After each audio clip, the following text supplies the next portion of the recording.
Hi மக்களே, வணக்கம். இன்றைக்கி கருவாடு வறுவல் பார்ப்போம். எப்படி வறுக்கலான்னு பார்ப்போம். நான் கருவாடு மஞ்சாத்தூள் போட்டு உரசி வச்சுருக்கேன். இப்போ இதில் சுடு தண்ணி ஊற்றிக்கலாம். நல்லா க்ளீன் பண்ணி கழுவிக்கலாம். ஒரு 5 நிமிஷம் ஊறட்டும். நல்லா க்ளீன் பண்ணி கழுவிட்டு நான் உங்களுக்கு காட்டுறேன் எப்படி வறுக்கலான்னு. நல்லா சுத்தமாக கழுவியாச்சுங்க. இதில் வெள்ளை கலரில் இருக்கும் ஒன்று, அது இருக்கக்கூடாது. இது பாருங்க, நல்லா க்ளீனாக போயிடணும். இன்னும் கூட கொஞ்சம் இருக்குது.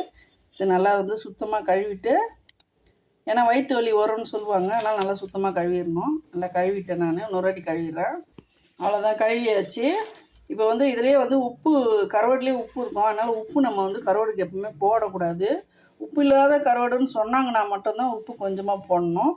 இதில் ஒரு 1/2 டீஸ்பூன் மிளகாத்தூள் போட்டுக்கலாம். குழம்பு மிளகாத்தூள் தான், வீட்டுத்தூள் தான். இது போட்டு நல்லா பரட்டிக்கலாம். அவ்வளோதான், சிம்பிள் மெத்தட் தான் அது. இந்த கருவாடு வறுவல்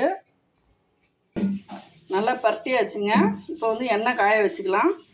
ஒரு 50 கிராம் எண்ணெய் ஊற்றியாச்சுங்க. நல்லா காயட்டும். காஞ்ச உடனே நம்ம இந்த கருவாடை ஒன்று ஒன்றா எடுத்து போட்டுக்கலாம். நான் ஒரு 6-7 துண்டு தான் வறுக்க போகிறேன். நம்ம ஒரே ஷிஃப்டாக போட்டுப்போம். அதனால தான் நான் கொஞ்சமாக எண்ணெய் ஊற்றிருக்கேன். நீங்கள் நிறைய செய்கிற மாதிரினா கூட கொஞ்சம் எண்ணெய் ஊற்றிட்டு, அந்த எண்ணெய் மீதி எண்ணெய் இருந்துச்சுன்னா நீங்கள் உடனே நீங்கள் செய்கிற மாதிரினா கருவாடு வறுத்துட்டு கருவாடு குழம்புக்கு, மீன் குழம்புக்கு யூஸ் பண்ணிக்கலாம். இல்லைன்னா கீழே தான் ஊற்றிடணும். கருவாடு போட்ட உடனே திருப்பக்கூடாதுங்க. ஒரு 2 நிமிஷம் கழித்து தான் திருப்பணும். சில டைம் ஈரமாக இருந்துச்சுன்னா கருவாடு சுத்தனில் ரொம்ப நேரம் ஊற வைக்காதீங்க, மொத்த கருவாடும் கரைஞ்சிரும்.